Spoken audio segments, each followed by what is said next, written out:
Yes, my old friend, I've come to talk with you again, because a vision softly creeping left its scenes while I was sleeping,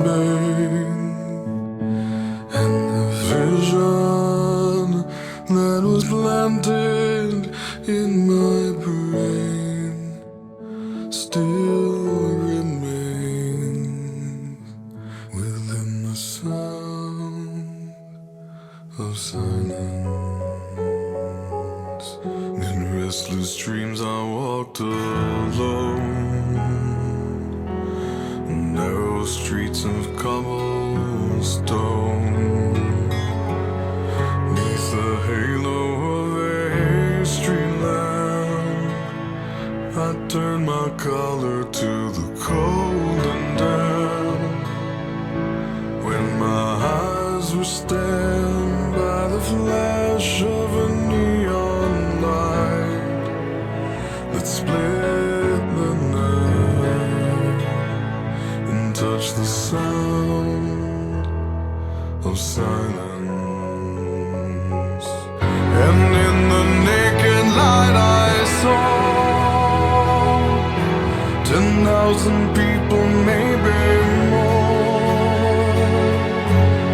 People talking without speaking, people hearing without listening, people writing songs and voices never shared, and no one dared disturb the sound of silence.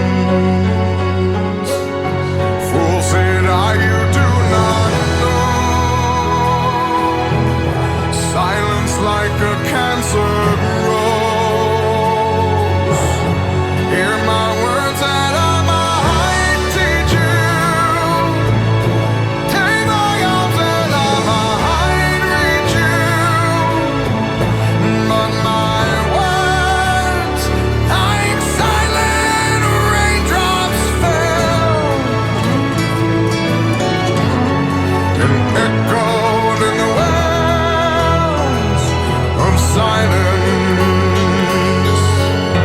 And the people bowed and prayed to the neon god they made, and the sign flashed out its warning, and the words that it was forming.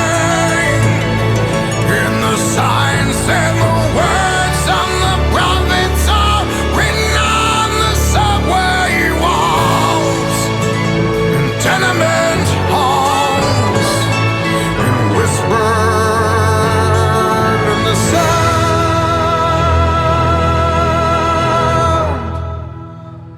of silence.